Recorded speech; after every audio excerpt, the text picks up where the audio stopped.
Hey guys, welcome back to my channel. I am back with another video. Super excited to film this one for you guys.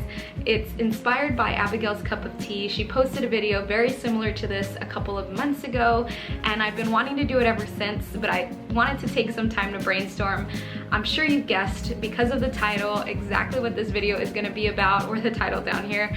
But either way, it's gonna be kind of pairing these new vintage style teas that I've bought recently in the last few days, weeks, and pairing it with some books. So it's kind of gonna be like outfits inspired by books, and I think it's a really cool idea, especially during quarantine. We're reading more than normal, we're at home more than normal, and we're not really shopping, but I have gotten a few items recently, a mix of online and this new store called Pavement here in Austin that sells some second-hand, gently used clothes that look very vintage, but they obviously aren't.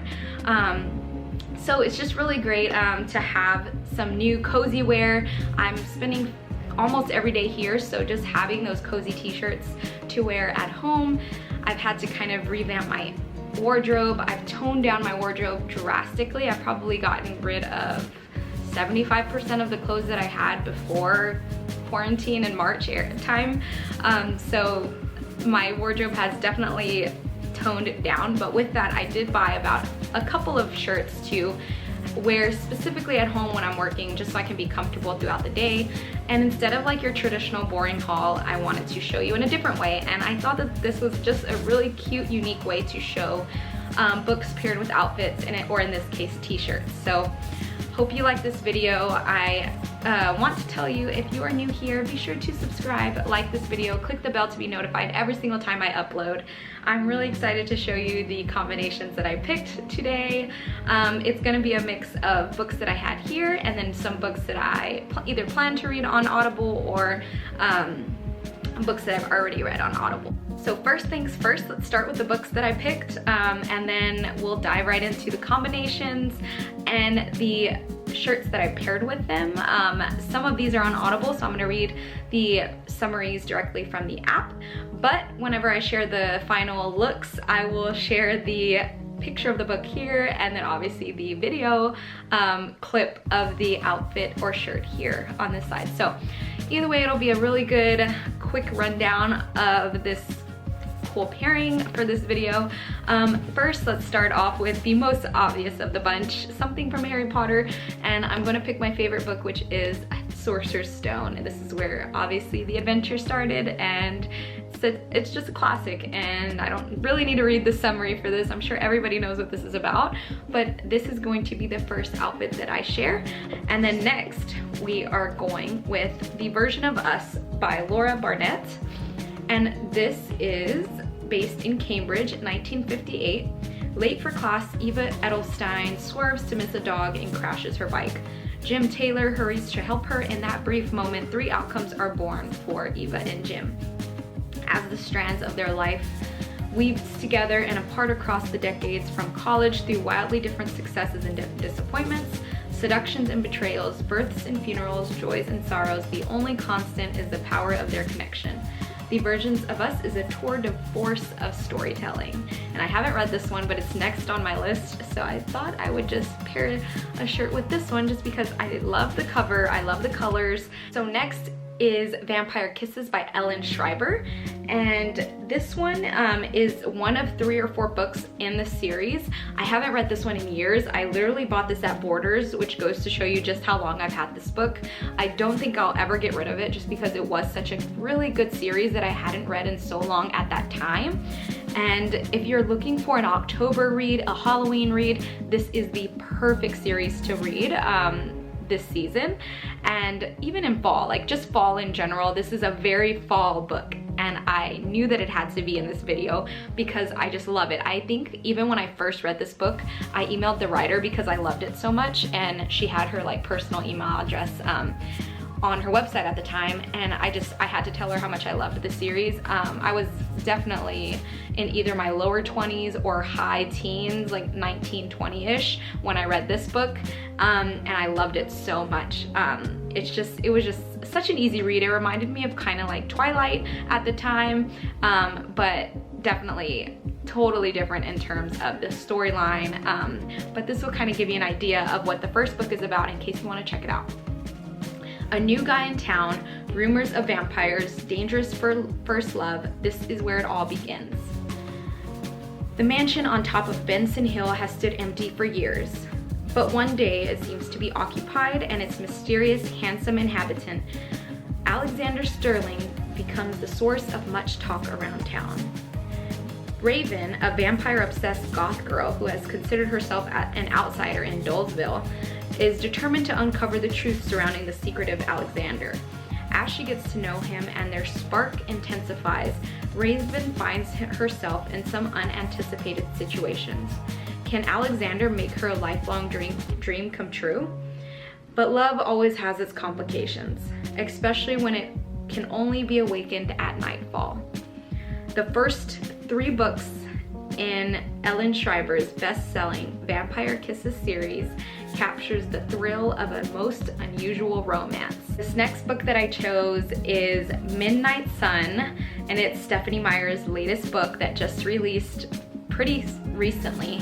And I just got it on Audible, so I haven't listened to it, but I'm really excited to listen to this headed into fall time. So I'll probably start it in September because I'm still reading some other books that I want to catch up on. But I'm really excited because, as you all know, this is Edward's side of where Twilight started. So the summary on Audible: when Edward Cullen and Bella Swan met in Twilight, an iconic love story was born. But until now, fans have heard only Bella's side of the story. At last, listeners can listen and experience Edward's version in the long-awaited companion novel Midnight Sun. This unforgettable tale, as told through Edward's eyes, takes on a new and decidedly dark twist. Meeting Bella is both the most unnerving and intriguing event he has experienced in all his years as a vampire. As we learn more fascinating details about Edward's past and the complexity of his inner thoughts, we understand why this is the defining struggle of his life. How can he justly follow his heart if it means leading Bella into danger? In Midnight Sun, Stephenie Meyer transports us back into a world that has captivated millions and brings us an epic novel about the profound pleasures and devastating consequences of immortal love. So next is Field Notes on Love, and it's by Jennifer E. Smith. I actually started it this week, so I haven't really gotten too deep into it to know much about it, but it's been so good so far. And the summary says, it's the perfect idea for a romantic week together, traveling across America by train. But then Hugo's girlfriend dumps him. Her parting gift, the tickets for their long-planned last hurrah before uni trip.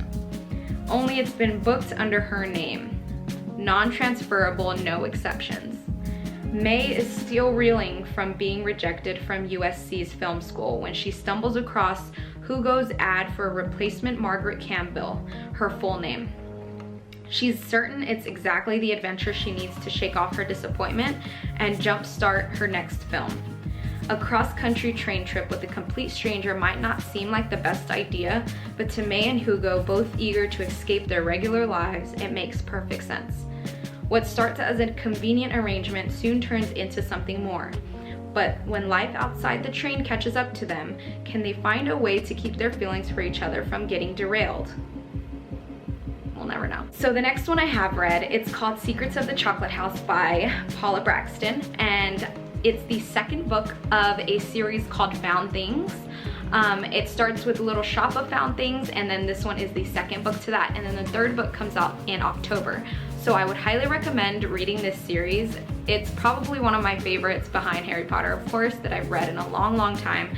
I recently finished this one in early February, March timing, so it's pretty fresh in my mind, but I won't read this second one just because I don't want to ruin the first one. So I'll read the first one just in case you're wanting to start the series. And if it sounds interesting, start with this book first and then move on over to the one that I chose for this video.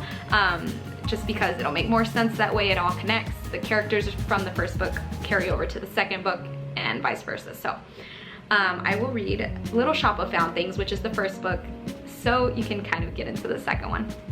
The Little Shop of Found Things by Paula Braxton is about an antique shop haunted by a ghost, a silver treasure with an injustice in its story, an adventure to the past she'll never forget. Xanthi and her mother Flora leave London behind for a fresh start, taking over an antique shop in the historic town of Marlborough. Xanthi has always had an affinity with some of the antiques she finds. When she touches them, she can sense something of the past they come from and the stories they hold.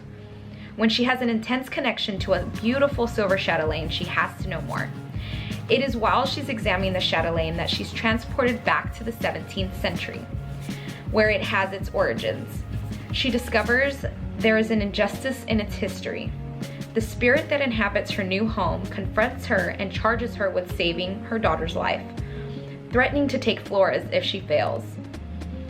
While Xanthi fights to save the girl amid the turbulent days of 1605, she meets architect Samuel Appleby.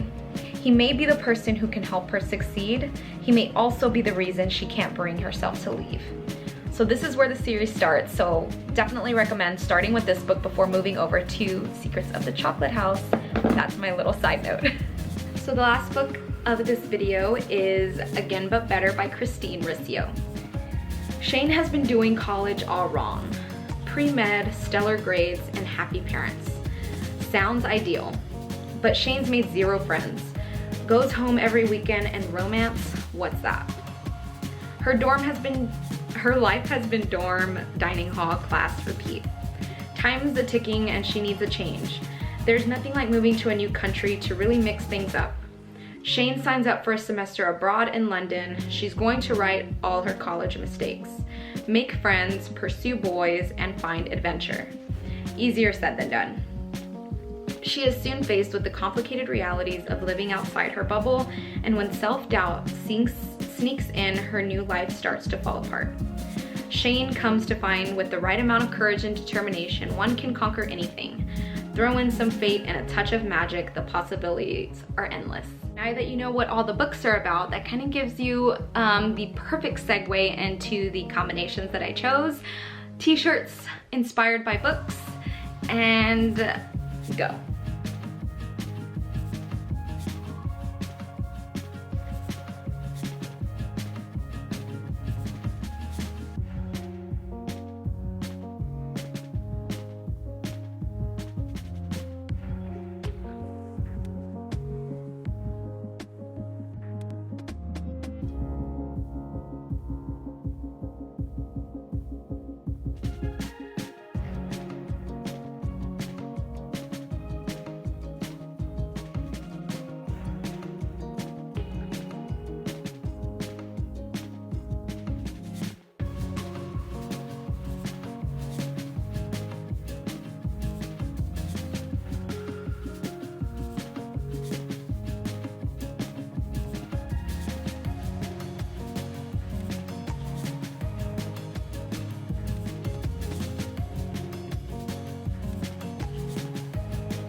Thanks for watching, everybody. I hope you liked my combinations of t-shirts inspired by books. If you did, be sure to like, subscribe, click the bell to be notified every single time I upload. If you have read these books, comment down below, let me know what you think. And if you plan to read, or if you end up reading them, come back, circle back to this video, and we can chat about it. So until next time, bye guys.